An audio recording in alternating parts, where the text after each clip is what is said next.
Hello, everybody. Welcome back to the Idiots on the Airwave podcast. I am, of course, your host, Daniel. Let's get right into it. All right. So as Miguel, the biggest Mr. Beast fan of all time, You're constantly talking about him. I did the funniest thing the other day and bought the Feastables chocolate bar, the new flavor, Deez nuts, because of course they were there at Walmart, and I was like, "Oh, come on, I have to get these for the meme, Deez nuts." And I don't know if I can share this through the screen with you, but the taste, I would suspect not. The funny thing is that this bar has a share piece and a devour piece. So it has one share piece. You get one share of the chocolate bar. It's a very small little segment, and then the rest of it is like just. I don't think they understand what the word share means.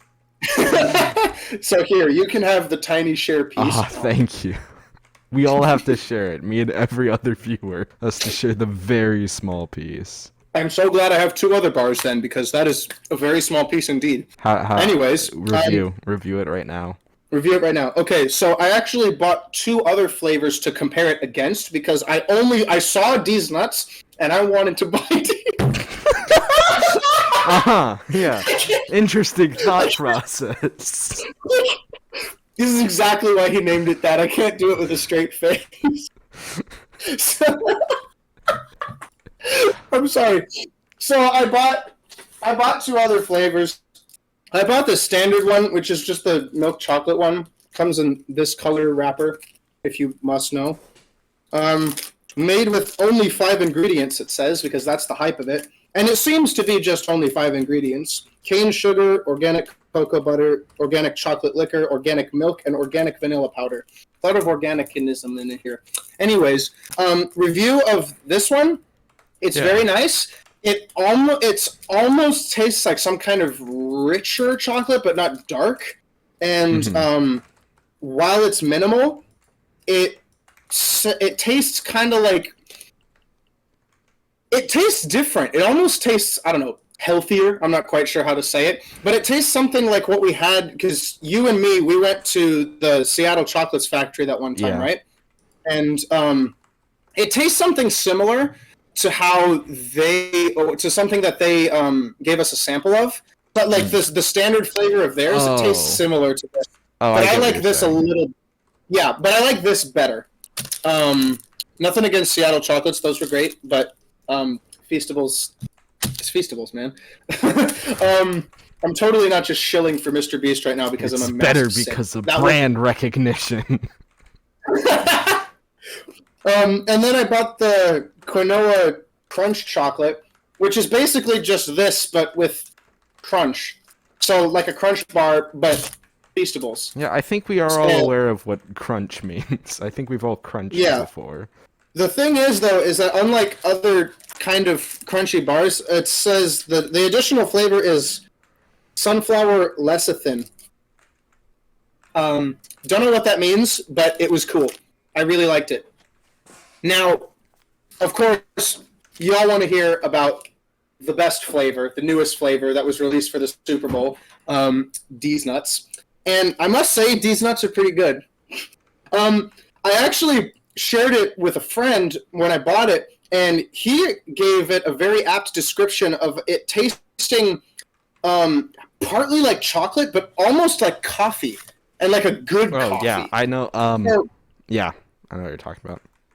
It's how do I explain this? If anyone's ever had European chocolates before, there's this weird thing that American chocolate was originally made with certain preservatives that chocolate in Europe wasn't, and it became much sweeter than how chocolate was produced before. And I think what it probably is they probably don't use those exact additives, so it's not as sweet as we're used to something like Hershey's and stuff. And I know what you're talking about. It's quite good. Mm-hmm. It does taste more like coffee. Excuse me. It was funny because when I initially bought it, I thought it was going to taste something more along the lines of like Reese's or something. Because the initial flavors are peanuts and salt. So I thought it was going to taste a little more like a Reese's, and it kind of does, but it also kind of doesn't. Because, like you said, it has that flavor that European chocolates had. I've only had European-style chocolates like once before, but it was quite memorable. I really liked it. I think it kind of just described the entire American food system too. Is that we just add everything to just make it sweeter. Like it's like I've had British food before. It's so freaking bland. It tastes so like boring, and like everything tastes the same. It makes no sense to my sugar-addled brain. I think that's just British food, to be fair. That's true. Everywhere else has cool food, but then there's the British, and then they're like, what do we have? I don't know. Oh, yeah, they have this thing called, like, toast sandwich in Britain, and I think they're supposed... what? I think it's really supposed to be, like, bread, meat, bread, but it has a meme for just being 3 layers of bread on top of each other. And for whatever reason, the picture Is it just like standard lunch meat? Like those really thin wafers of like turkey meat or something? Yeah, but what's weird is the image that Wikipedia uses for it is this really bad photo, and it fills my heart with joy every single time I see this. I just sent it to you. That's their picture for toast sandwich. It's like on the surface of the sun. I don't even know what type of table it's on. I love it so much. You know what kind of plate that's on? Is that plastic or glass? It's so good. I can't even see the top of the bread. It's just whited out. It's like... It just looks like 2 pieces of white bread with a piece of old rye bread inside of it.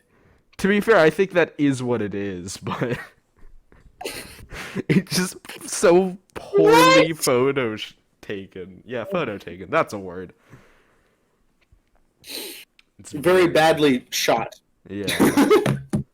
The cinematography That's crazy, is amazing. That is truly one of the more British photos of all time. I also like how it's so zoomed in. Yeah, you don't even get to see the whole thing. It's just...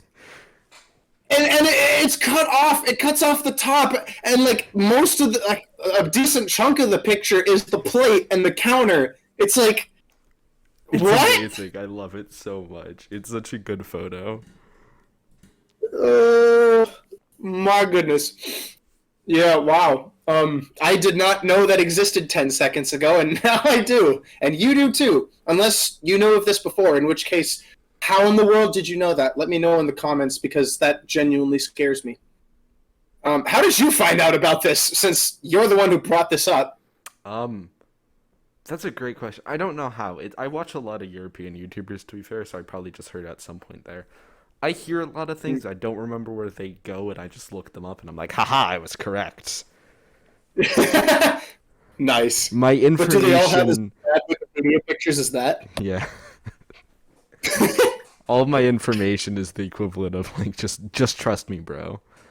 Hey, as the meme goes, that is the highest echelon of intelligence. Like it is above a doctorate. It's like the very top of the intelligence pyramid. Just trust me, bro. It's very true. And then of course, y'all made this little device have my gaming channel a huge pop off. And funny thing, I'm not even keeping it. It's going to to this guy. Yeah, why don't you have because he needs it more than I do. You need because I haven't bloody had the money for it. I stole this. I mean what? No, what happened? For like $12 on Amazon. That's the bad one though. I want to get a good one. Bad one? It's just a USB stick. I know that's a bad one. Bruh. You know, you say that as you're, like, teleporting across your room and your mic is peaking. Sorry, I just love the juxtaposition of... I want it to be good as, like, you're blurring all over the place. Sorry. Yeah. I have to switch back to the microphone that looks like yours again, I guess. But, No, this thing is cool, and my gaming channel, now those videos have like 200, 300 plus views now, and it's like, I'm kind of sad to let this thing go, but you're going to need this because your Nintendo Wii stuff is going to be the gosh darn funniest content to date. That's true. Because you're going to review Gallop and Ride. I have a backlog of Wii games that I am so excited to like actually review. I might even finish Twilight Princess and review it. Probably not. We'll see. Oh my goodness. What's your entire catalog of Wii games, right? Like, what's the list? And in what order are they going to be reviewed in? Gallop and Ride is certainly first. Probably M&M Kart Racing after that. Force Unleashed and Force Unleashed 2 eventually, but that's part of a wider series on that one because I also have the remastered version on my Switch and the version with the full DLC on my PC. I really like the game. I have literally 3 copies of it. It's great. Gosh, I gotta buy this game now. Holy cow. What else? Lego Star Wars, probably. The original? All of them. I have a bunch. Probably the Clone Wars. I like the Clone Wars one best, to be honest. There's a really awful Star Wars Clone Wars game for the Wii that I might play. Problem is I've never gone more than 15 minutes into it. So we'll see if I manage to get over that. It's so bad. I hate it so much. It's genuinely Well, painful could get through to play. Gallop and Ride, but not this game. Yeah, well, I'll probably do Wii Sports Resort because that's just a great game. I might do Skylanders. I don't know if I still have Skylanders for the Wii. Or that Nintendo Rock thing, that Rock Band. Oh, yeah, I have a bunch of those. I might do that. Oh, I could compare them. I have so many like dance and like music games that I might just compare them all in a giant video. This is going to be awesome. This is the new wave of AdventureKarma content. Subscribe to this, man, because you're not going to want to miss out on this stuff. Even though it's going to take like 4 months for it to come out. Yeah. Yeah, I would like to say that Garden of Banban video was supposed to come out this month, but I fell so far behind on the video I wanted to do last month that I could do the Garden of Banban video quicker. You did get it out. You did get both of them out relatively quick, though. Yeah, I did. Actually, let's talk about that. The Garden of Banban video, because cool. that one, the first one and the second one both, to me, are like absolutely genius and harken back to the good old days of yield AdventureKarma content. Ignore me because that makes no sense at all. But I really liked the second one because the first one has this theme of you're defending the game because people are getting mad at it for like no reason. And then the second one, you are getting mad at it for an actually substantive reason that people actually foresaw. Yeah. And it's just funny how your mind changed to be like not, I don't know. Would you say that like you thought like you figured like they were right after all, or was it like a different stance altogether? It's not a different stance because I agreed with like almost all of the criticism for Garden of Banban 1. To me it's weird because there's so many games out there that like to just pick on like a random free Steam game, to me it's kind of like, is this what you're gonna do with all your review time? Because it's all like, because you know, indie horror and stuff, it's what people are talking about. And what it was to me is that it felt weird that like there was all this like content pumped out about like, Garden of Banban is awful and stuff, but like something like Security Breach, which was like a really bad game as well, not to the point of Garden of Banban, but still a pretty like bad game overall that came from like an actual game studio, relatively was just kind of like accepted. There's a weird double standard where I feel like people are more because willing...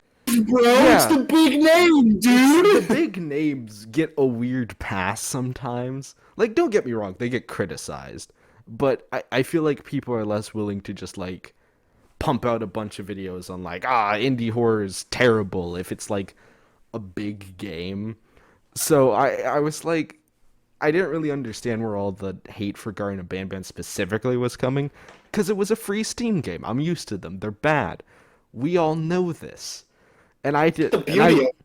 And I was originally going to make fun of it, but then I saw everybody making fun of it. And I'm like, well, I don't really have anything else to say now other than I feel like we're really like hating on this game for like no substantial reason, especially when something like Poppy Playtime also did most of like the actual scummy things. Poppy Playtime was probably worse, and you do see a big level of hate for it, don't get me wrong, but again, because it has like quality and it's a big name, I feel like people are more afraid to hate on it, so they'll go hate on the little guy because not as many people are going to defend it. But all the criticism was valid, and as soon as they started making me pay for it, that means that you think you have an actual good product on your hands.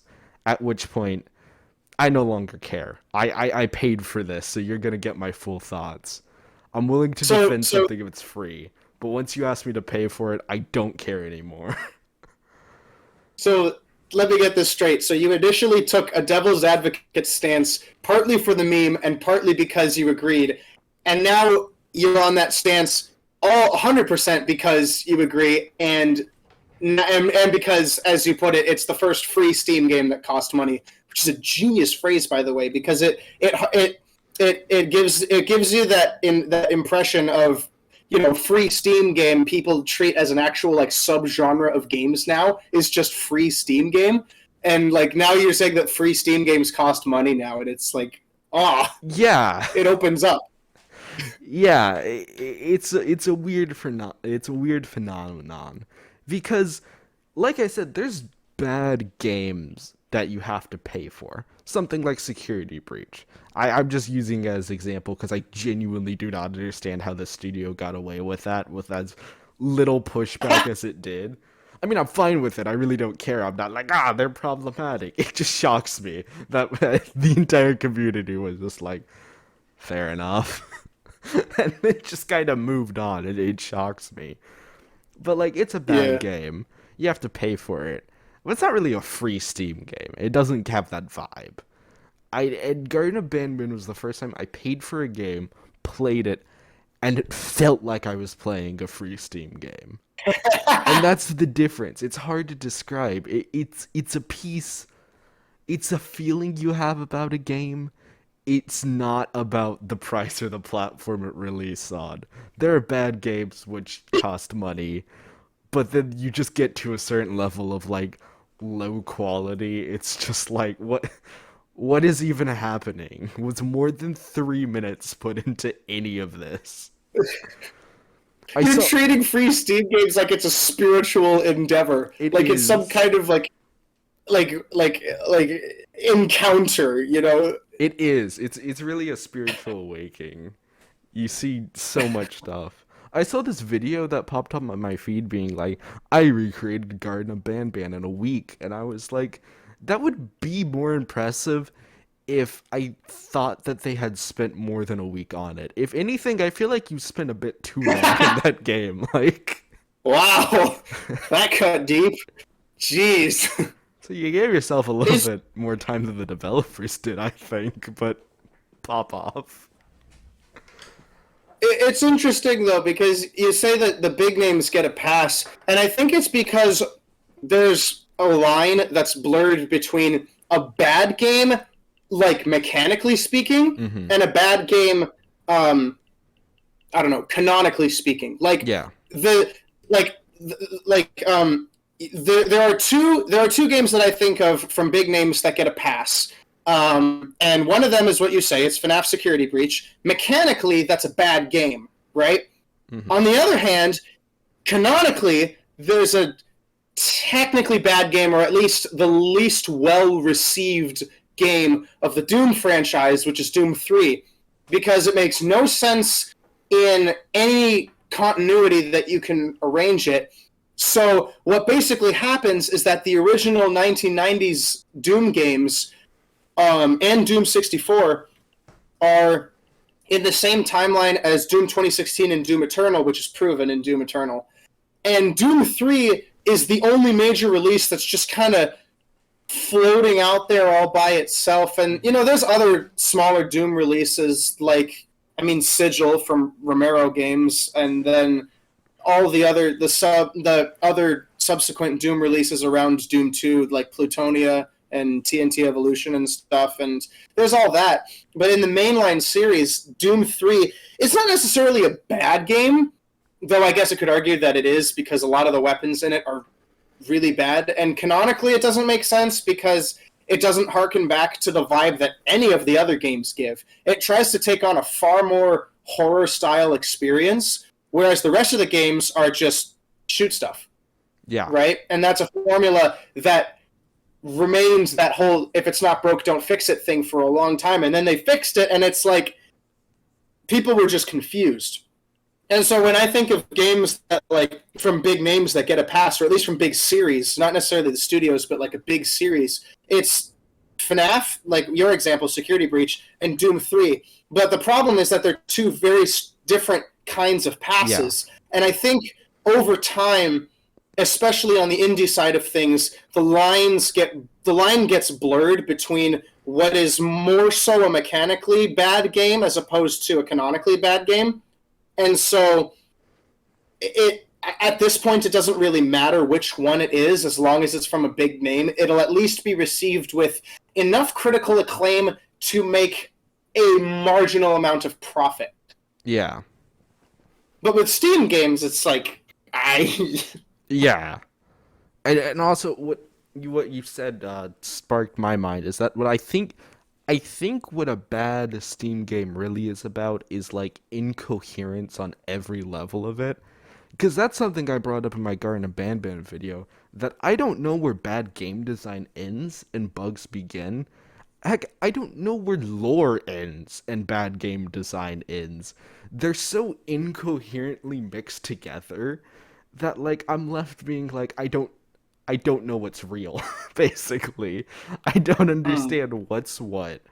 And that might also... Is that from like a normie-ish experience of video games? Like, you've said before that you have, like, the vaguest understanding of video games. Or is that just from, like, a standpoint of within the actual set universe of the game itself? Within everything. That's what I'm saying, is that I think, like... I think big studios get a pass because at the very least, there's some competency at every level. Even if, like, the story doesn't really make sense and the mechanics are bad, usually it's at least consistent in one way or another. Like, even Security Breach is somewhat consistent in its gameplay, right? Like, it's confusing, sure, but it's coherent. You may not like it, but it's coherent. I mean, consistent in as much as how many bugs show up in the increments of 5 and 10 minutes. Yeah, that's consistent. Yeah, but something like Garden of Banban is that, like, when I encounter a bug, like, I don't even know if it's intentional or not. Like what I was talking about with the whenever you go to Banbalina's classroom, there's a scene that I never saw that's supposed to tell you what to do. And I don't know if it didn't fire because it was a bug, or because the game was so poorly designed I just didn't hit the right triggers. So I don't know if that's, like, on a meta level, a game level, or anything. Like, that's how incoherent the game is. I can't even tell if I'm doing something wrong in universe, or it's just so badly designed that there's some out-of-universe reason why stuff isn't happening. Like that's what I'm saying, is that, like, it blurs the lines between what's supposed to happen and what's not supposed to happen. Because when you're playing Security Breach and you get bugs, clearly that's not meant to happen. Very clearly, it's not intentional. But when I'm playing something like Garden of Banban, I can encounter a bug and I'm like, I don't know if this is meant to happen or not.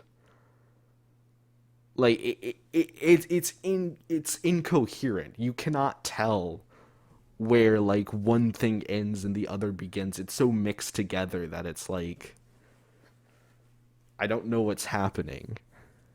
There's no consistency. The interesting point that you bring up too is that the funny thing is that it's part of that subgenre of meme culture and honestly of Steam culture nowadays, with free Steam games, that is the definition of a free Steam game. And with big name studios, when stuff like this happens, like you said, there's at least some level of competence. In my mind, that sometimes I have run into cases. I'm struggling to remember one off the top of my head at the moment, so of course I get no credibility because of that. But there have been cases that I remember either testimonials from or that I played once before where a big name studio had a game that didn't have any competence at all, but it pretended like it did, and that was just insulting to my intelligence. But that being said, that's on a different level. However, when you have a big name studio that pretends to have some level of competence, that's, like you said, it's different from when an indie game, like a free Steam game by definition can't even pretend to have a level of competence because there is no competence. Yeah. And so what winds up, so I guess the real problem with Garden of Bandman 2 is that when you see the price tag, you think, oh, they're pretending to have a level of competence that wasn't illustrated in the first game. Yeah. So the second game better be pretty darn good. Turns out it's not. So they're pretending to have competence that doesn't even exist. In fact, I don't know. Based on what you said, it seemed like there was negative competence. Yeah. And so it just seems like a free Steam game that costs money. Yeah. Because, again, if it was free, I would still rag on it and stuff. But it's like, it's free. There's a different connotation with it. There's a different tone when discussing it. If I pay for something, whenever you pay for something, you're basically expecting that money will translate into what you're getting. So when it doesn't, it's like, well, I'm not going to defend you for that because I expect it to be $5 worth of gameplay. And it's not, so it's like, well, no, I'm not going to I'm gonna get mad at it because it's not that.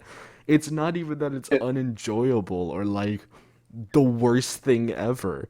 I think Crash and Run is probably objectively a worst game in terms of like bugs and stuff because it's like fundamentally unplayable.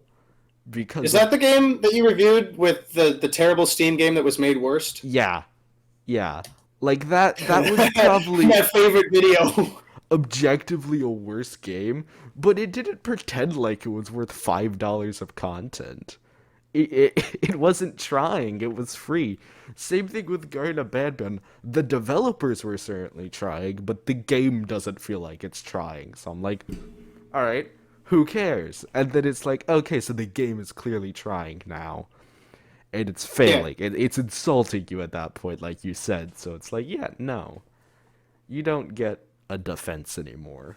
It's interesting because I guess that's what the main point of the original criticisms of the original game was because of the merch store. Like you brought up one of the key points of those arguments was that there was a merch store. So I guess people thought that it was taking on this absurd level of competence that it didn't actually have by putting up a merch store, not having to pay for the game, but there's additional ways to support a free Steam game, which is odd because support for free Steam games and by definition are kind of hit and miss. Some work out and some don't.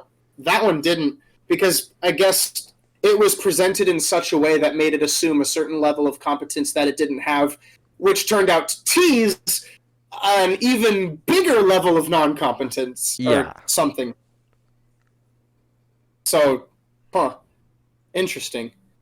Now there is the reverse of this, where a game displays far more competence than it has, than even the developers lay on, and that is the game that I recently discovered and played, which I think I told you about. It's called Hi-Fi Rush. Yeah, I actually saw your video on it. Shockingly. Oh my gosh, you watched my video.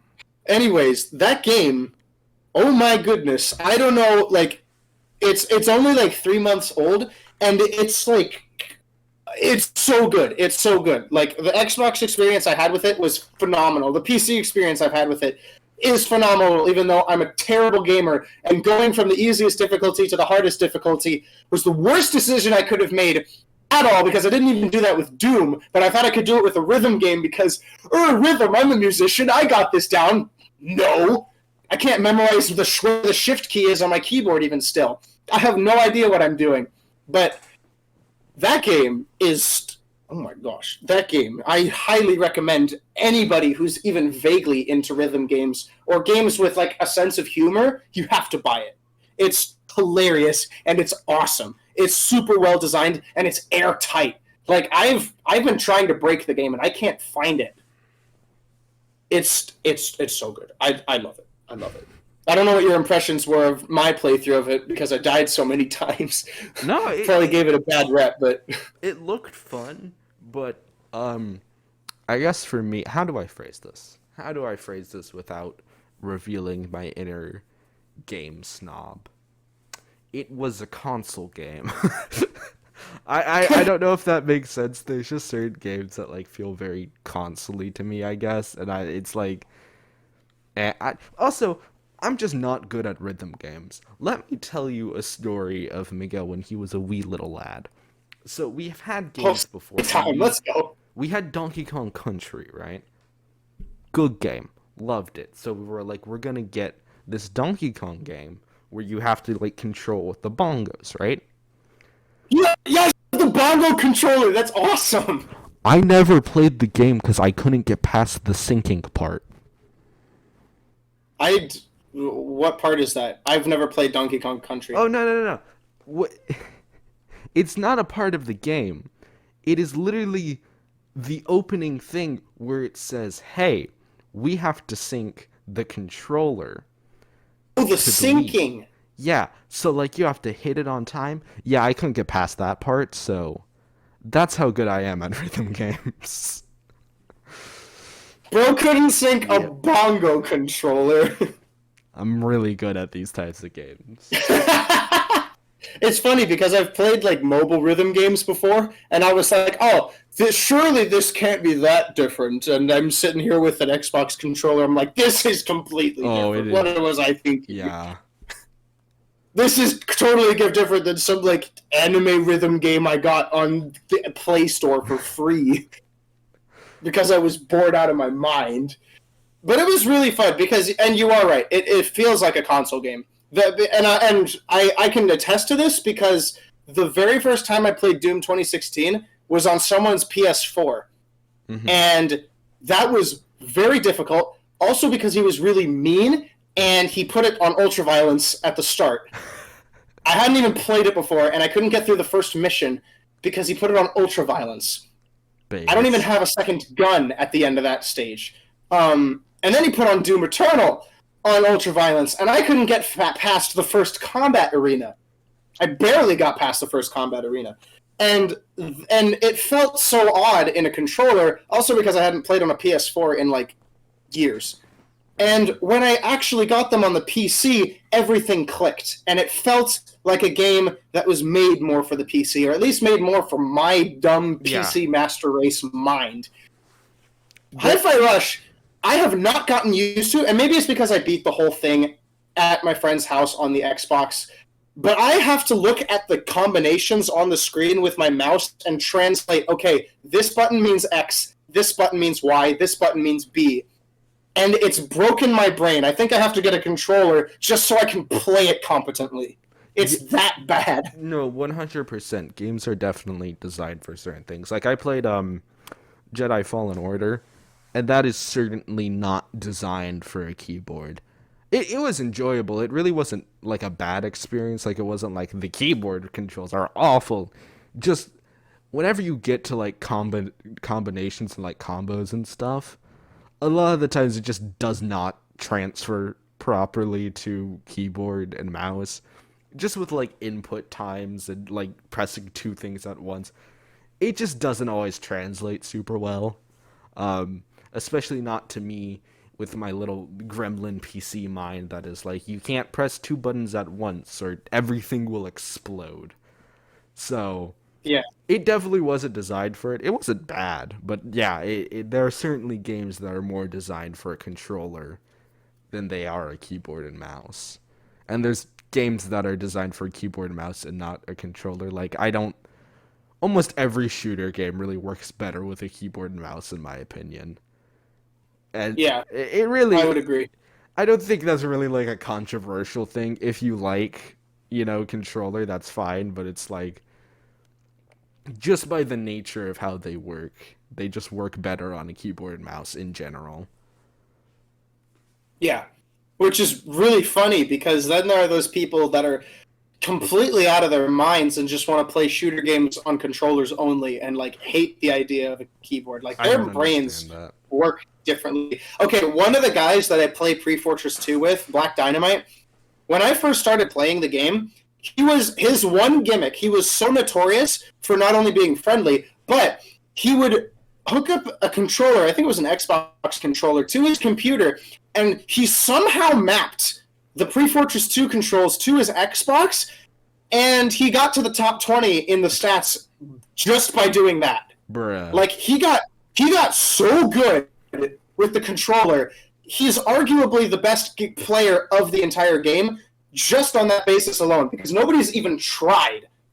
Like, because it's so hard. It's so hard to remap the game itself, let alone your mind, to, like, ping, like, 5 headshots in a row on Team Fortress 2 with an Xbox controller. How do you do that?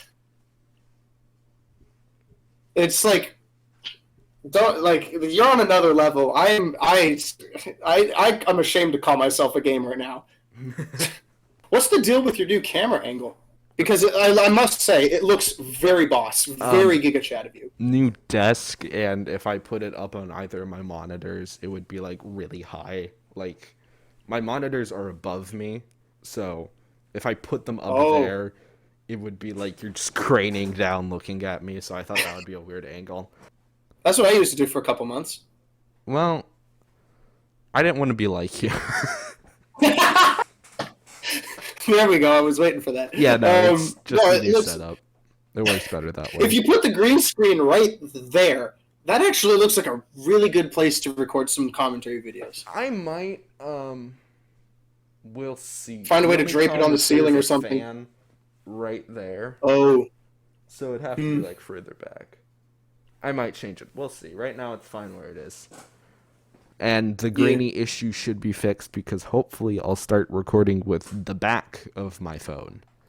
And that'll let me record an actual 60 FPS. Yeah, the majority of my... I don't know if it's just grainy on my end because my internet is bad, but it has been rather blocky. Yeah, I don't know why that is. It's just because the quality is bad on the front-facing camera. It's also because your lighting is crap. Alright, my lighting isn't actually that bad. I know it's not that because I've gotten it to work before whenever I do my, freaking what's it called? Oh. Back camera. But my new setup. Interesting. It just looks really, really dark right now. It's like you have to turn the exposure right up or now? something right yeah, now. This is not the lighting setup I have for whenever I record. Oh gosh, okay. That's what I was gonna say. Like, that's what I meant. Right now this is significantly weird. worse. Right now I just have a singular ring light that's not properly like facing me. Like if I do it like this, it's also better. Like if you're looking at it head on, it's better. But no, right now it's because I literally have one light source that's right there and nothing else.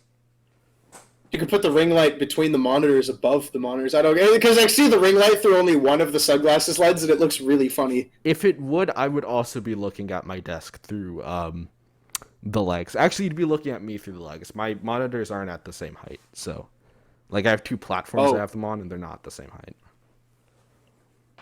Interesting. Very interesting setup. Meantime, I'm a standing desk, dude. See, I wanted because I could have it as a standing desk. My monitors are high enough, but I don't have anything to put my keyboard and mouse on. So as soon as I get something like that, I'm gonna actually turn it into a sometimes standing. Oh, you don't have the desk that has that drawer jut out platform part? No. Oh, because with mine, my desk has this part where it just sticks out, and it's not a drawer. It's part of the construction. It just sticks out, and that's where my keyboard and mouse go. Oh yeah, no, mine is. I'll send you a picture later, but mine is basically just 3 pieces, and it doesn't have that. There goes his camera. Oh, it almost looked. Oh, it looks better now. Let's go. I don't know how. I just stepped on my light and my camera turned off for some reason. I just turned it back on, Um, All of a sudden, you just look like 10 times better. Holy cow. I'm pretty sure what happened is that my camera doesn't adjust properly to lighting. So I think as like the light got worse, it never adjusted. I have to show you this because I haven't even opened it yet, and I just got it like yesterday. I bought a shirt, and it's going to tie into something that I want to talk about. It's more important than the shirt, I swear. I'm sure you just want to show off your shirt. It's a shirt with my logo on it. I finally got merch. Oh my gosh, it's merch. No, I wish. I don't have funds for that. No, it's a shirt for the new Metallica album that's coming out. But it's a shirt that was made with the movie ticket because they are doing that thing again where they in 2019 they had the 20th anniversary of their orchestra show with the San Francisco Symphony, and they premiered the show on a movie one night worldwide. And my dad took me to see that movie, and it was an amazing experience for the both of us. He loved it. And for Christmas last year, he and Mom actually got me the deluxe box set for that album. So I've got the LPs, the Blu-ray, which I watched with my entire family, and they all loved it. The whole living room was headbanging at one point watching that movie. That was awesome, man. Best experience ever. And I've actually got sheet music from the actual show that was actually used. And, there is that. And so, like, they're doing this movie thing again to premiere their upcoming album. I guess they're putting up all the music videos of their album because the last album, every single song had a music video. So I guess they're doing it again for this one. And they're just making a movie out of that. And it's funny because unlike the last album, which was released 7 years. How long ago was 2016? 7 years ago. So it's been 7 years since their last album, and it was 8 since the one before that. So that's kind of funny. They're terrible at that because all they do is just play live. And it's odd because the last album actually had some really cool bangers, and this album has had one banger single that has actually like struck the hearts of the fans. And it was the first one that they released, and everyone after that apparently has been getting more and more negative. Right. And I know you don't care much about this, but I want to talk about it because I'm sad because when I was looking for harder things to play on guitar, I went to metal because that was the kind of skill level that I wanted to indulge in more and grow in.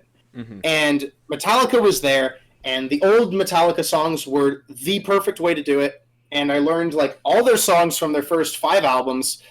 And then I listened to Death Magnetic, the 2008 album that everyone hates because it's highly underproduced. But it's my favorite album, and I love it. And all the songs on there are masterpieces to me. And the problem is, I think, is that Metallica has gotten really old. And now it's just a lot of label noise. Because the last song that they released a couple weeks ago, half of the riffs in there, I have played note for note, just noodling around in just random practice sessions or live streams or whenever I'm at a friend's house and I just test out an amplifier or something, or a guitar, And to think that I could have made a song and gotten great with that exact riff, Like, I understand immediately by ear what is playing, and I could play it, like, within 2 seconds of hearing it. And I'm never able to do that. And it's annoying, because I didn't expect them to be getting old. Which is dumb for me to say, right? Because I'm a young kid. I'm new to the 80s? They started in 81. Okay, so, to be fair, it has been 4 decades. Yes. With that being said, there are other bands that are just as old as them that can still produce quality music that is on par, if not better, than their old stuff. For example, Megadeth and Anthrax can still make awesome albums. The newest Megadeth album from last year is absolute fire. It's awesome. It's almost better than their last album, Dystopia. There's a personal place in my heart for Dystopia, but this latest album is really good too. And it has their fastest song to date. These old men are playing still really fast thrash metal, and Metallica has slowed down while Megadeth has been improving. And Dave is like 63 or something now. I don't know. And like, even the band I went to go see live, Meshuggah, their latest album, I think, is their strongest album yet, which is highly controversial because The Violent Sleep of Reason exists.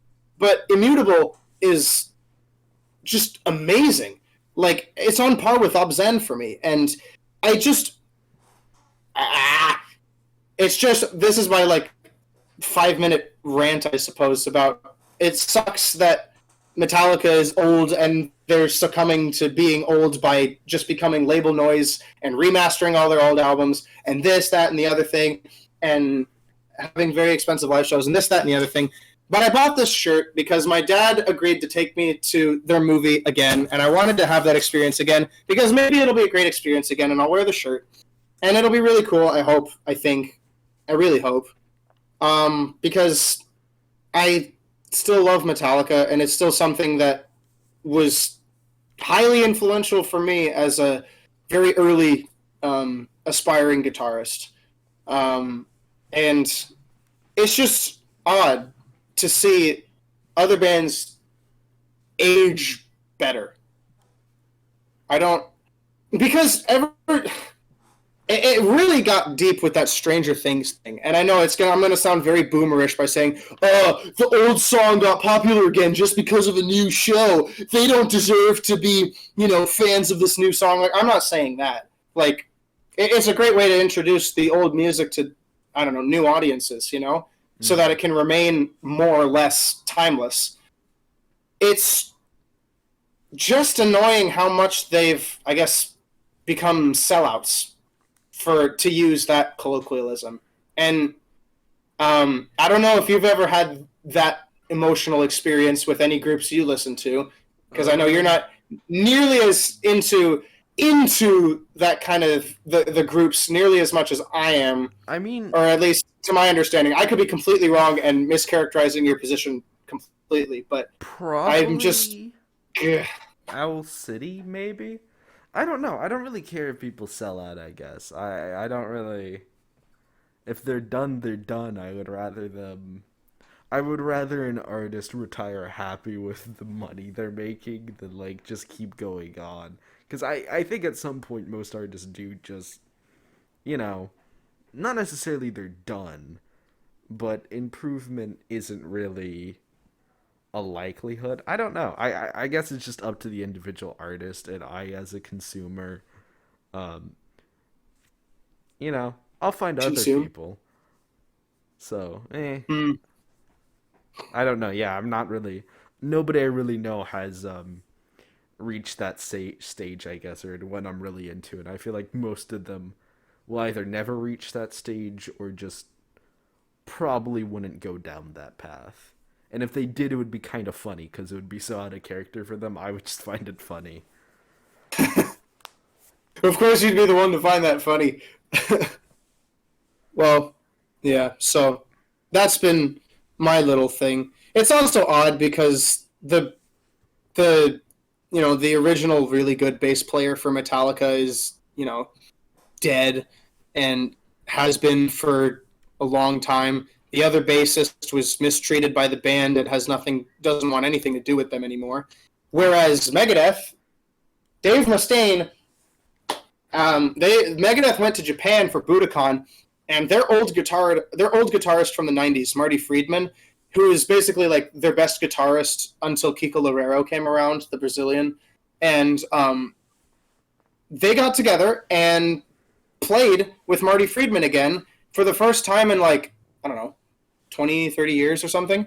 And it was a huge deal. And so there were 3 guitarists on stage, and they got to play songs from the old records with Marty, and it was a really cool thing. And Marty loved it, and Dave loved it, and everyone was happy to do this thing. And it's like, if they did that with the old bassist, Metallica, if they did that with, like, Jason Newsted, that would be amazing.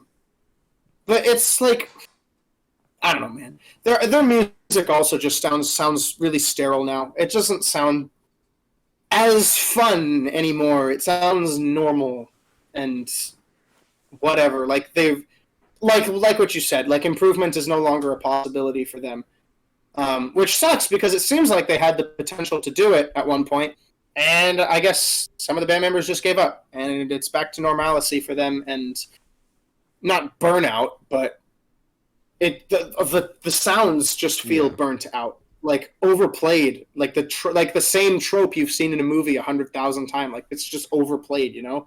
It's not that it burnt out so much as they've stopped trying. Would you say? Yeah, it seems like that, which I know probably isn't how they think it is, but that's how it sounds to me. I mean, I think you Which can is stop sad. trying without really like realizing you've stopped trying. Yeah, I mean, you can just stop. Yeah. Or you could just stop. There is that. I mean, that's what Slayer did, but you know. Anyways, um, that's my little sad hours rant that nobody gives a darn about because Metallica. But I just, it's something that's been on my mind, and I wanted to bring it up because my package came today, and it reminded me of that, and I wanted to talk about it a little bit because it's just odd to see a major influence of my musical journey go so sterile, I guess. It is what it is. In other news, I painted a house today. Was it your house? No. It will have to be soon, though. What? Well, the paint is looking pretty bad. We're probably going to have to repaint the whole house when we get the bedrooms added on, because that would be a reasonable time to do it. But oh, there goes my camera. Yeah. Woo! Ah, OBS Hey, camera. OBS there virtual. Hello, Hey, it's even brighter in your room now. What the heck? Yeah, I don't know why it does this. It's kind of weird. This is hilarious, bro. Would you like a pair of Deez nuts? Not really, to be honest. Sorry, I'm gonna keep overplaying this joke now because I have had the candy now, and as if the joke hasn't been overplayed by everybody in the world already. I don't think you're gonna single-handedly overplay it. I have already overplayed it by just briefly mentioning it at the beginning of the episode. And now he wants to kick me off the show. Yeah, shoo. Be gone. I'm gonna sit here and stare at my camera for the remaining half hour. Alright, I need your opinion on something. Have you watched the Pokemon Black and White anime? Have you seen those? Not that specific season yet. Dang it, never mind. You can't help me. Why not? It's all the same. I'm just kidding. Well, no, no. No, some of the seasons are the same, and some of them very much aren't. It's very odd. I'm willing to say, as somebody who grew up both on like the original series and the late and Black and White, those were the two series I watched like beside each other because they were both on Netflix. No other series was on Netflix. I'm still. Wait, what? They took Sun and Moon and XY and XYZ off of Netflix? No, Daniel. I was a child. Those games didn't exist yet. Oh! I thought you were talking about now! No. When I was a child, they only had the original series, Indigo League, and Black and White, and the entirety of Black and White's run. All 3 seasons of it. So those... Oh, wow. Awesome. Maybe not the last one. They may not have had the last one, but I think they did. So I watched them alongside each other, and I could definitely say there's a big difference between the original one and Black and White. I hate to say this, as I love everything Black and White. It's my favorite generation. But that series was just so much cringier. Is it because it's newer, or it just doesn't have the same charm as the zany old 80s one? Yeah, I think so. I don't want to be like, America bad, but I will say that I think the Americanization of Pokemon, in a way, has... Specifically with the anime, I feel it's done some weird stuff. Which makes sense, because Black and White 2 is set in America. I don't know. the Black and White 2 just feels like a fever dream compared to everything else I've watched. It's not bad. I still enjoy it. It's just like, what happened here? We clearly lost track of something very important from point A to point B. Yeah. What was it? And this isn't like a No. horrible, like, Yeah. I hate Black and White 2 anime. It's just like, I'm just like, well, there's a clear difference here. What happened?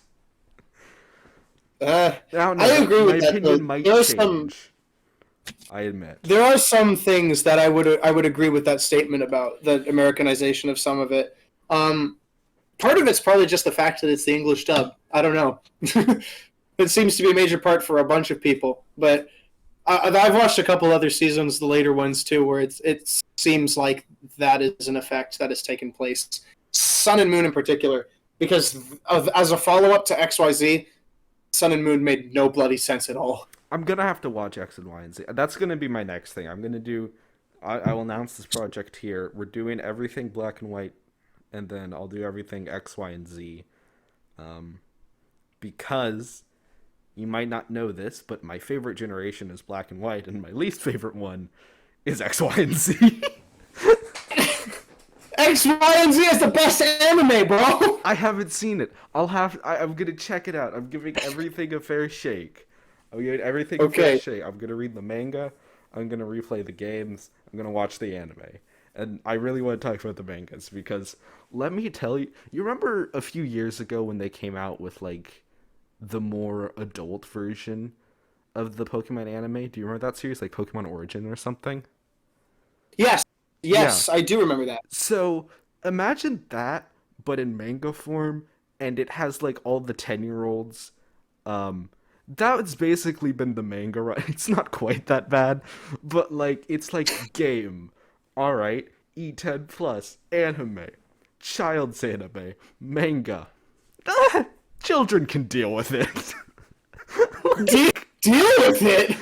You know That's how very sus. You know how Pokemon is like very kid friendly on the surface, but if you pay attention for like 5 seconds, it gets into like really creepy territory. How they're like, well, If you overthink the details of animal cruelty and not animal even slavery that can exist in the world, not even you ruined it overthink. for yourself. The game lays it out if you talk to the right people, but it's like kind of hidden because you don't talk to random NPCs. The manga was just like, What are you? I talk to everything. I talk to blades of grass. What do you mean? I get bored so quickly. You're gonna see this in my next review that I do, but after like 10 minutes, I'm just like, I'm just gonna keep going. Uh, but no, but if you talk to all the NPCs, you'll see it. But like the manga, for whatever reason, I don't know what was lost in that, but for them, they were just like, what if we just made all the creepy parts like very obvious and don't mention it? And not even have the characters as adults to cope with it. Yeah, the no, 10-year-olds that's will the do. thing. The 10-year-olds will do just fine. That's the thing. They're all still like 10-year-olds, and they're like, yeah, Pokemon can die, whatever. Wait, what? That happens? I don't know if anyone dies, but I remember one specific part where a Pokemon does get like maimed. That was really weird. Ah, Yeah, what? like this is one of the major parts of it. This is one of the major like art forms of it, and they're just like, "Pfft, it's fine. I actually really enjoy them. They're quite a fun ride, and the manga's the I'm only... sure they are. No, they are because also you really get like character driven stuff you don't get from a lot of the other stuff because the anime has to focus on Ash, which personally I think is a tragedy. Um, I need to hear an explanation for this. and in the games, you have the character models, but they're kind of limited by the fact that they're player, right? They're supposed to have your personality, have no personality. What I like about the manga is it turns the people into like actual people.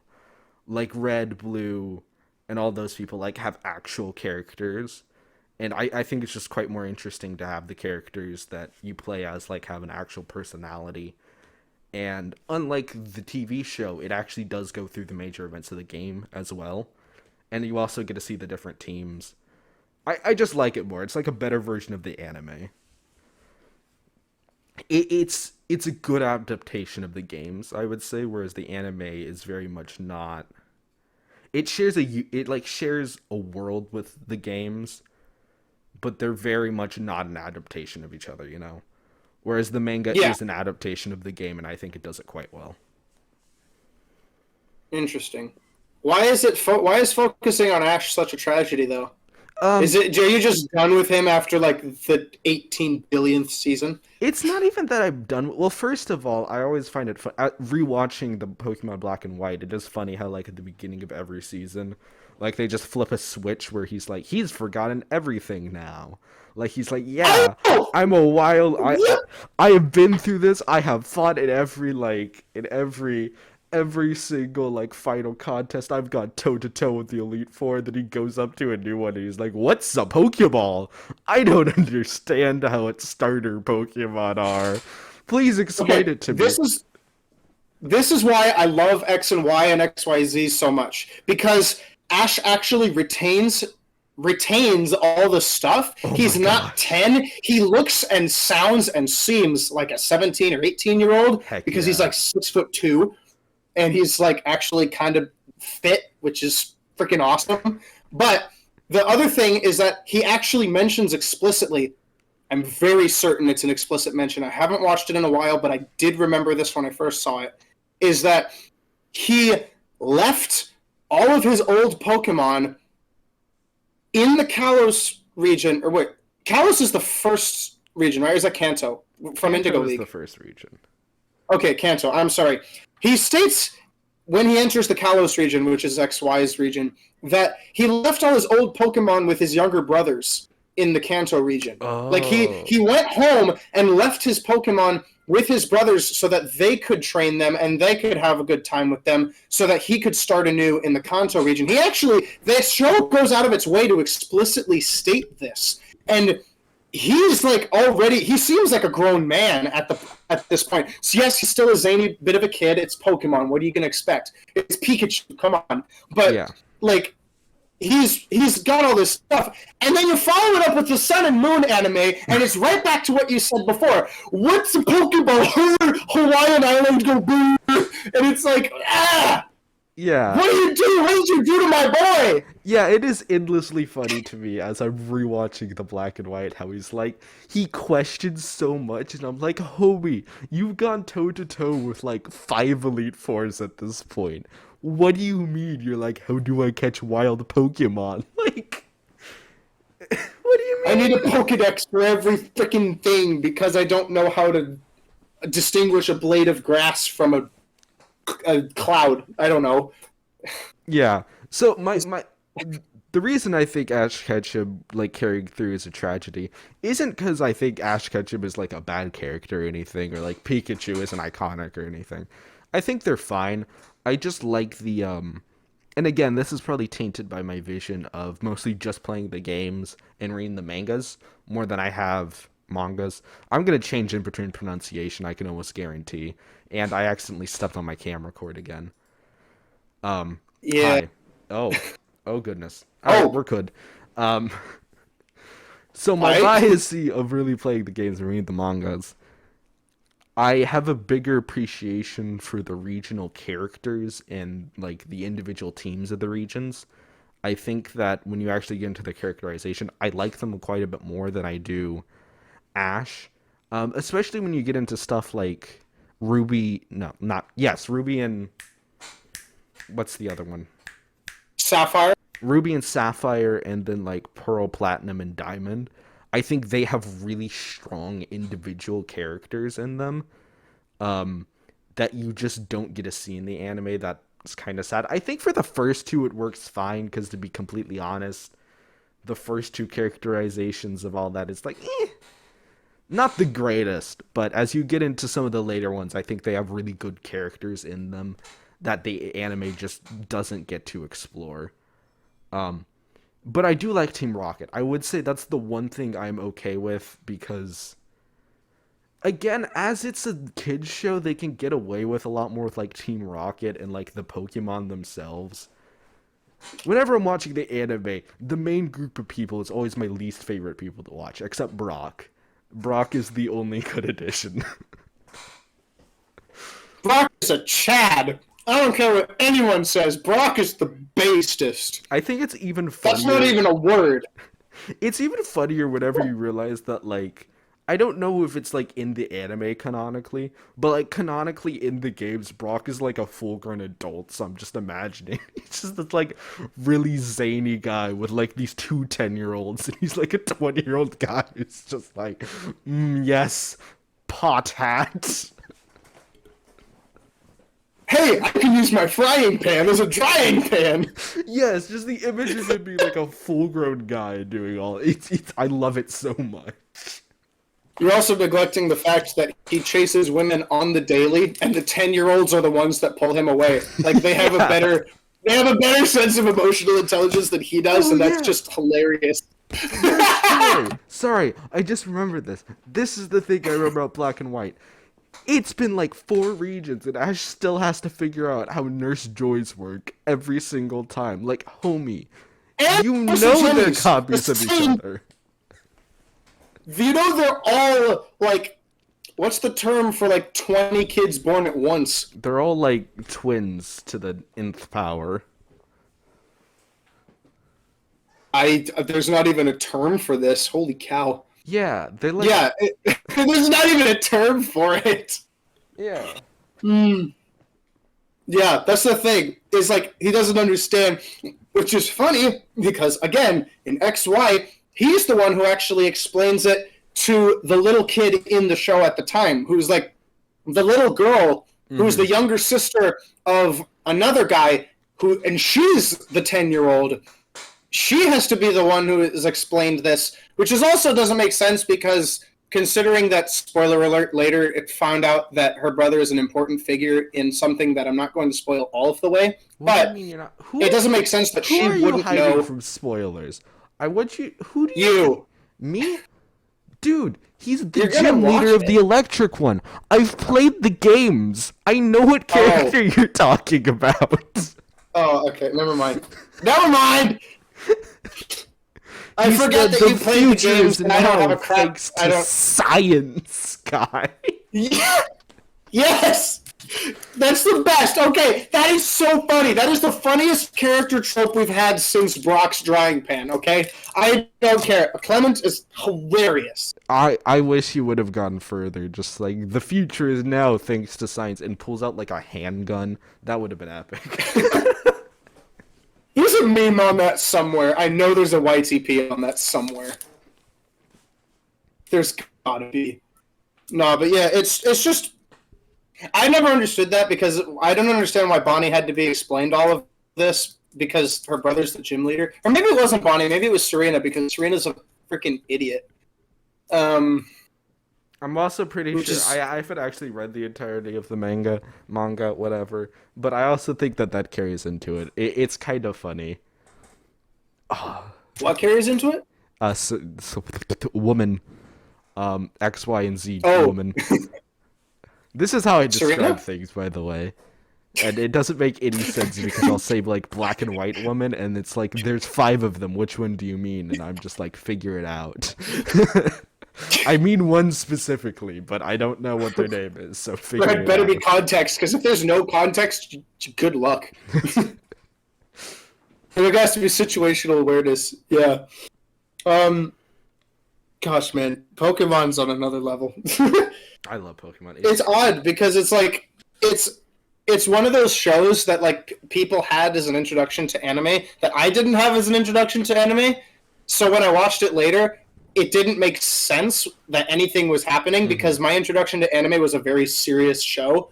It was a mecha show from like '84, and I watched Pokemon and I was like, this makes no sense, but I'm gonna roll with it. It's fun, don't get me wrong. Like I enjoy watching it. It's a fun ride. I think we've kind of been spoiled by a lot of things where like we go back and watch certain childhood things. We're like, wow, those are so much better than I remember. And then you go back and watch Pokemon and you're like, wow, this is exactly how I remember. Goodness gracious. This has not improved with time. Well, but the thing is that when you say that not improving with time, that implies a negative connotation, which means that it can imply that it's worse than how you remember it. But if it's exactly how you I remember would it, say it's worse. why is there a negative connotation? There's no negative I guess people just connotation. do you just expect stuff to age better? I, in a way, yes, because a lot of the show, because I watched only I didn't watch many shows as a kid, so I watched stuff like the Acceleracers movies, Clone Wars, and Earth's Mightiest Heroes, all which have aged really well and are better going back and watching them as I can appreciate them more. So I'm kind of spoiled by those. And Pokemon is how I remember it. It's still a cringy, a younger kid show. So it's not bad. It's just like, yeah, no, this is definitely not better than I remember. But I kind of love it for it because there's so many points where it's like so stilted. I love it. There's this one scene where this kid runs up to Ash, and there's a full 5 second pause where nobody says anything, and none of the characters are moving. So the character is just like, "Hey Ash, want to have a Pokemon pet?" And I cherish that scene so much. It's so. I think I know which scene you're talking about. I've seen this. I think I've seen this before. That's hilarious. That's good. Yeah. I don't know. For me, the shows that I remember exactly how I remember it are like older Disney shows, which is odd because there's like every other show that I remember watching as a child has aged better than how I remember it, and every other show has not aged at all and possibly has gotten worse. I'll give you an example. I grew up with a lot of very old Disney cartoons. Like we're talking like the old Chip and Dale and Donald Duck stuff.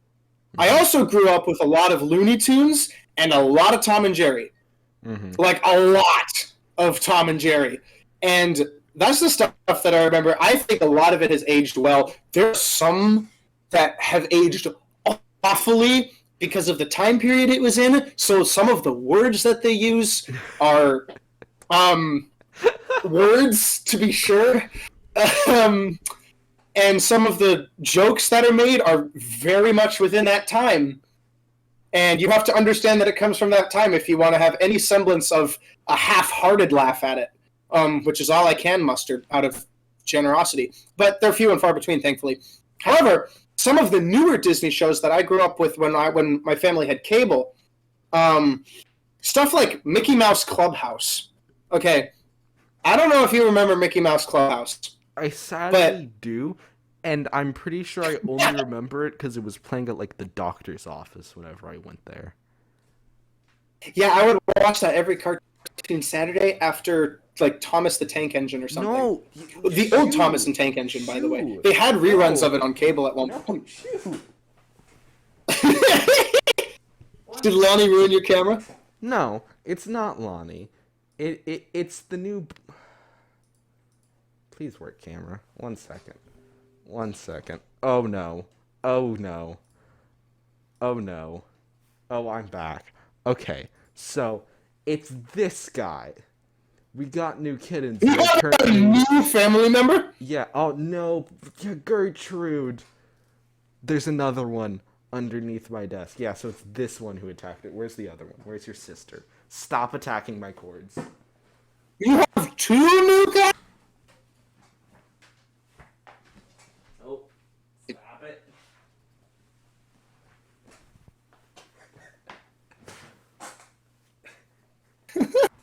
It's these 2 little monsters. I'm gonna kick them out of my room now. I'll be right back. Golly, my ears.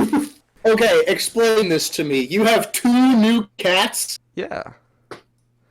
My mom wanted cats that would actually cuddle her. Lonnie's technically my cat, so she doesn't actually have any cats of her own. And then our friend adopted a pregnant cat, and she was like, "Hey, I have a bunch of kittens for anyone who wants them." And my mom wanted 2 kittens so they could entertain each other, so we got those 2. Their names are Perceratops and Gertrude, and I refuse to elaborate on why they're named that. Who named them? Can I ask that? It was a group effort. That really makes me want to ask you to elaborate all the more, but I know you, and I know you like to keep your secrets until I meet you in person. So I'll have to just take Triceratops and Gertrude as at face value. Perceratops, not Triceratops. Wait, Perceratops. now you have to explain this to me. That makes no sense. Yeah, it's Perceratops and Gertrude. It's the two most Gertrude, normal I names can you could think understand. of. Gertrude, I can understand. Perceratops? Mm-hmm. Like P-U-R-R Ceratops. Yep.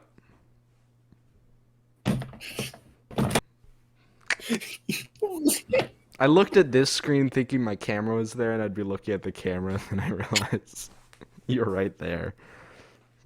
My gosh! That's the funniest name for an animal I've heard in my entire life. And I really want to know the context for this, and I know I'm not going to get it. So Nope. Your also first mistake is assuming there is any context. Honestly, fair enough. I have successfully made another person think there's going to be a good story where there isn't going to be one. There's not going to be a bloody story at all. It's just like, we just named it. What did you expect? Perhaps. Oh, okay, shut up. Oh my gosh. I just fell for a cat pun. I just have to process for a minute that I actually fell for that. At least it wasn't a bee pun. Anyways, we're moving on. We're graduating. Yes. How do you feel? Immensely happy. I have been fighting burnout for school for a while now, and I'm so happy to just be done. And for the first time in like my entire high school years, I'm actually going to take a summer off of school. So that's going to be epic. Heck yeah, dude. And of course, I'm going to immediately start trying to do a job. So that kind of defeats that, but yeah, whatever. Not necessarily. If you only start part-time, then it's like not I'm going to try and do freelance editing. Because job-wise, like I would actually rather volunteer someplace than I would work like an actual part-time job. So I thought I'd try to do freelance editing and then just like find a heritage museum or something and be like, hey, I can almost guarantee you nobody my age is looking to help you out. Would you like some help? Hey, that works. People like, if you introduce yourself like that, they'll take you instantly, I'm sure. Maybe not quite like that, but you know, that is quite the generous volunteer, I suppose. Hello, heritage person. I have seen that you are old and decrepit. Would you like some help? Would you like some new blood? Oh, yeah. Just like, yeah, you want some new blood? Just come in all like with the swagger and just like how you're dressed right now. Just like, yo, heard you needed help. They would have 100% called the police on me. Just roll up in your mask, sunglasses, just throw a cowboy hat on. Just be like, howdy. You're in Texas, it'll roll that. I'm a cowboy from Emmett from the Lego movie. Just, I'm a cowboy. Yeah, they can't resist me that way. Nobody can resist the charm of what they do not understand. It's true. And believe me, nobody understands this guy. That was a mean rag. Anyways, let's talk for the next 10 minutes about how no one understands me, which isn't true, because I'm really stupid, and everybody knows this. Anyways, nobody. On a scale of retarded to dead, how stupid would you rate me? It's a really weird scale, so I'm gonna say what, and then that's about it. Fair enough. What is your opinion on dead people? They could be more active. Always without the answer I was expecting. I'm just saying, they're kind of slacking. They are not on that grind. That's my official statement for dead people. They are not on that grind. Oh my gosh. They are on that grind. You heard it here first, folks. Miguel AdventureKarma does not think that dead people are on the grind. It's true. And yes, AdventureKarma is apparently his last name.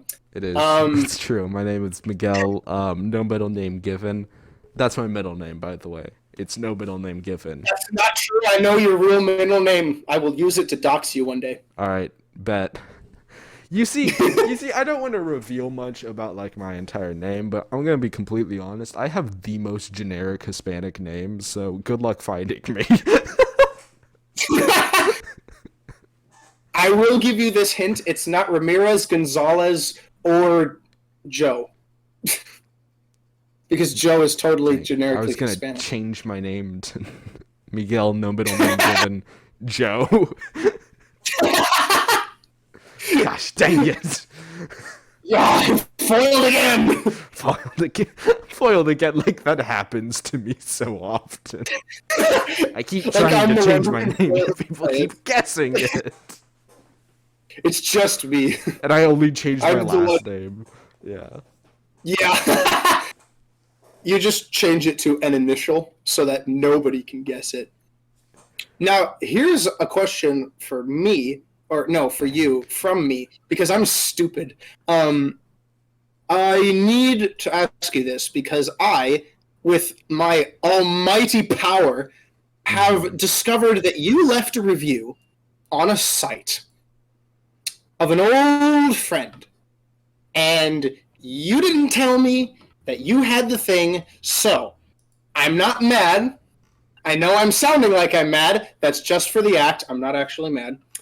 What I do want to know is more details about what you thought of it before we bring on this old friend next week.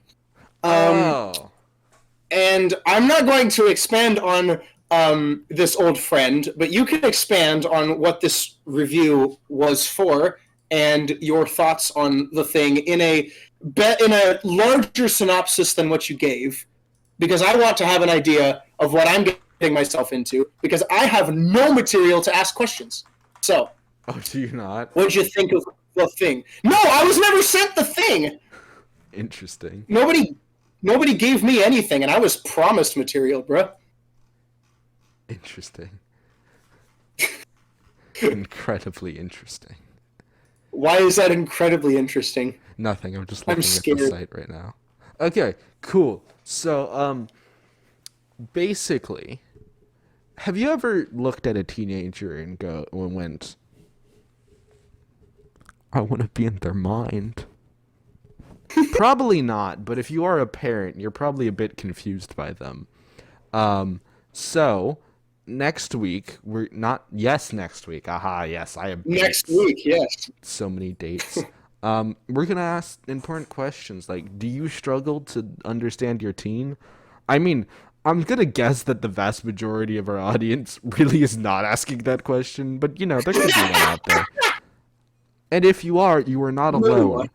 I mean, actually, you probably are, because I think you're the only one here, but we're gonna help people understand what it's like to be trapped inside of this weird skull that they call a teenager. That's right, teenagers are only the skull. No other part of them is actually a teenager. Just the skull, not the skin, not the rest of the skeleton, not even the rest of the body or any of the other systems. It's just the skull. It's just the skull. So yeah, it's a 6-part course. It only takes about an hour overall, and it's basically just gonna help teenagers and adults, but mostly adults because teenagers are infallible, communicate to each other, and it's pretty epic, I would say. I quite like it, and yeah, communication is good, and yeah, that's my review. Communication is good. Miguel Joe, 2023. He's changed his name to Miguel Joe. Oh no. But yeah, we're gonna have the creator Yeah. on, and yeah, it's gonna be a fun old time. It's gonna be a great old time, and hopefully there won't be any weird spacing issues like there was whenever I reviewed the course. That's right. It wasn't Spacing finished. issues? It wasn't completely finished whenever I reviewed it, so there's like several points where I'm Oh, like, well, what? there was a formatting issue? Yeah, don't worry. I Oh, viciously yelled at all of them. Oh, okay. I'm also went to the site, and there's the father daughter dance podcast, which has a very low res image attached to it. I'm gonna send it to you. yeah. I find this just very funny, but it's like blown up, so it's like really low res. Sorry. I know. I've listened to this podcast before, and she was on one other besides ours, but of course ours was the best one. So, no, I'm just kidding. Don't kill us. Other podcasts that she was on. Yes, We are it's a better she. than you, though. This host. We are. Yes, we are. There's no denying it. Why? Because we're idiots. On the airwaves. I just like on the airwaves. I just really like how your review on this site is not only one of two, but next to a mother of four, and you typed out. I don't even think you typed out that review. I think you just sent it in your regular speech method, and she just edited it so that it would look nice, because there's no way in heck, except for a school essay, that you would write like that. I wrote that. I actually did write that. Don't lie to me. No, I did. Can't even This is find a real. grammar mistake.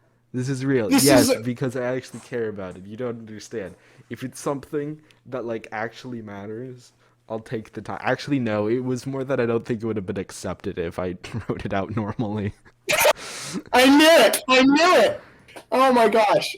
I just see it, and it's like, this is not the Miguel I know. Yeah, no, if You know, see me write out a review for something, I can almost guarantee you that it's not. It's heavily edited, if that makes sense. It's not necessarily not my feelings. It's just, it is definitely not expressed in the way I would do it, which is, riddled with spelling errors and incoherent sentences. Which is the superior form of review. Always. I used to not edit my scripts sometimes. Like, there would be parts that I forget, and like I would be recording it and I'm reading it, and I'll just look at the screen and just be like, I don't know what I'm trying to say here. Like, I was like, I don't really understand. There were a couple videos that I edited for you at one point where you stared at the computer, one of those videos, for an entire 5 minutes before you actually started talking again. That would be me rewording it in my head to make it make any type of coherent sense. And then you failed the first 2 times to even say it right, and you needed a third time to get it right, and I'm sitting there like, I am awful. Does he write the script the same way he talks? Yes, I do. That is the one thing. He still does. Let me tell you, there's one thing that everybody who knows me online has like told me whenever we actually meet up. It's always just like, wow, you type like you speak, which is not a compliment, and I love that it's consistent. You also speak, you speak how you type, I think, which is, it's odd, because you would think you can't have spelling mistakes in real life, but you'd be surprised. You also don't think you could really speak in memes the same way that he can. But let me tell you, the very first time I met him, I'm going to tell this story because I don't even care. This is a freaking hilarious story. The first time we met was at an In-N-Out Burger in Colorado. Okay? And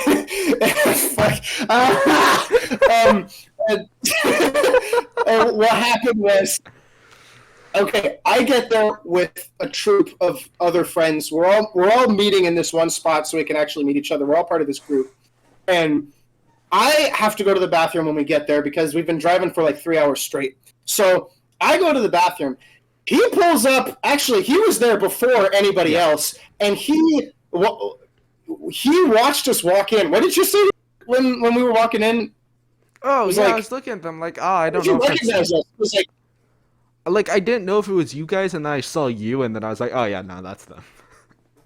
I'd recognize Daniel. It's only the back of my head, right? Yeah, the back Like, of your head. Like, I couldn't see his face. I just saw the back of his head, his hair, and I'm like, that is Daniel.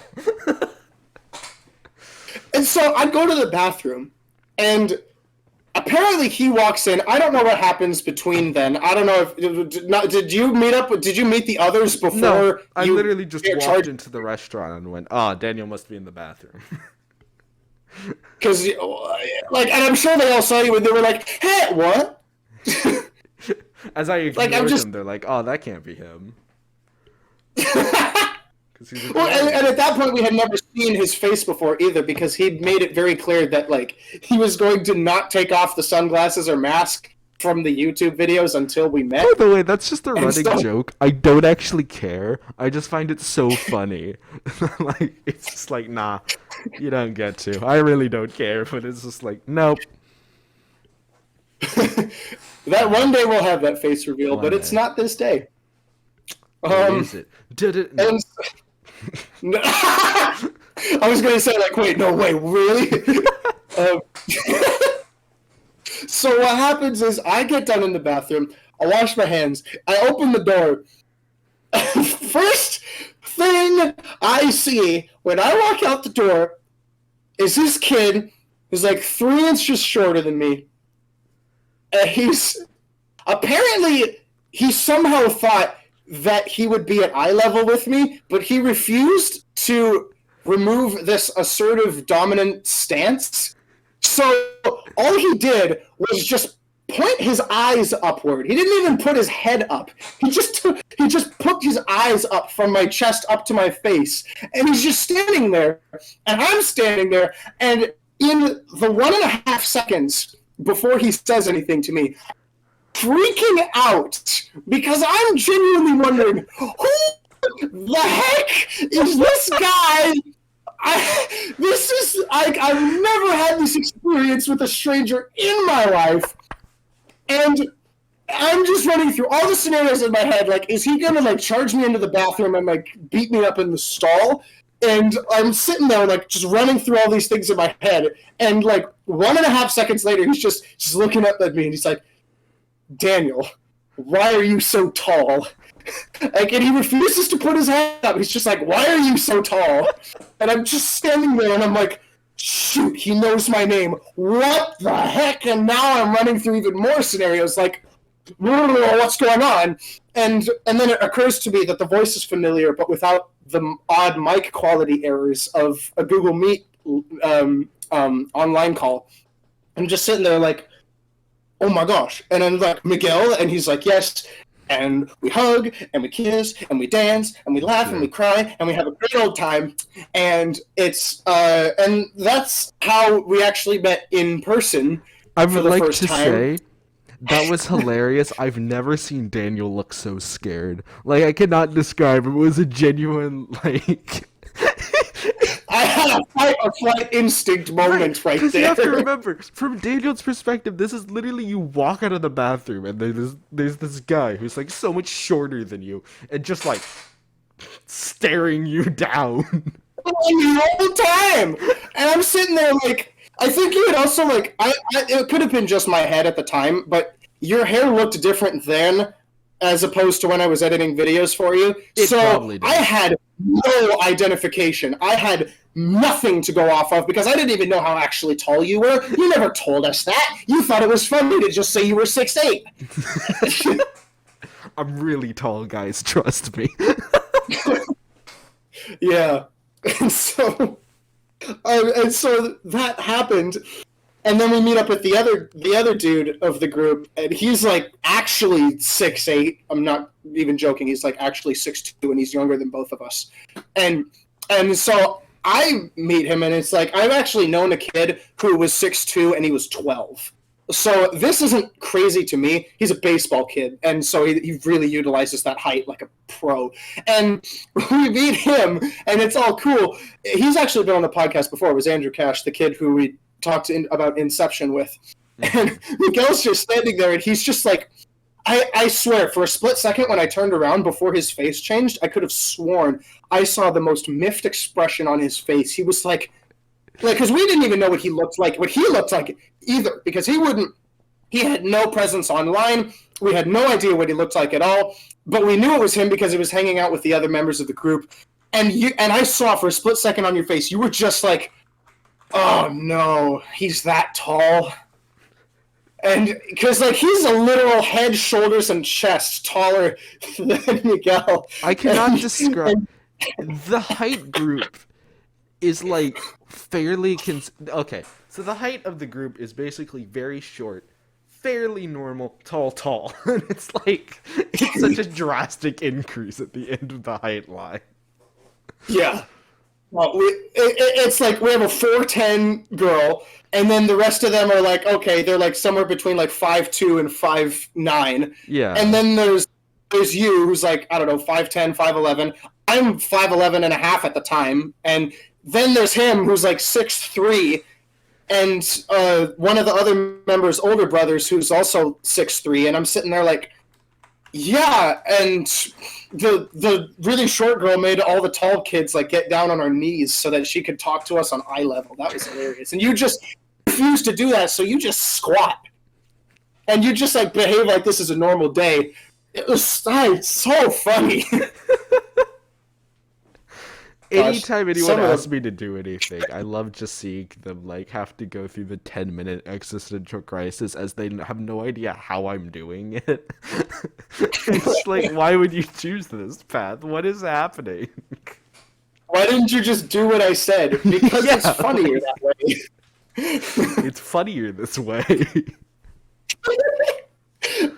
That's still like I've met a lot of people, and that's still the most memorable means of meeting anyone I've ever had, because it's at a restaurant, it's out of a bathroom, you give the weirdest introduction possible because I don't even know who you are, and I'm just standing there wondering if I should run back in the bathroom, run out past you somehow, or just instinctively just slap you across the face and then run. Like, I genuinely thought that possibility out for a split second. I'm like, do I have I to thought hit you were this gonna guy? like punch me in the face at one point. I'm not gonna lie. I genuinely thought I was about to get hit, and I was just like, it's all good.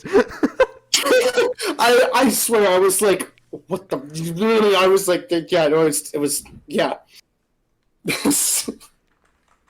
You are probably the most memorable person ever. I'm sorry to cut this short, but this has been the Idiots on the Airwave podcast.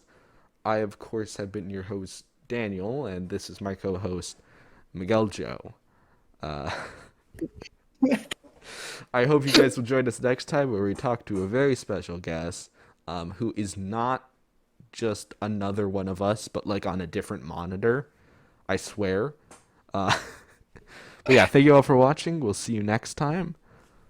Apologies for the abrupt end. Goodbye. See you later.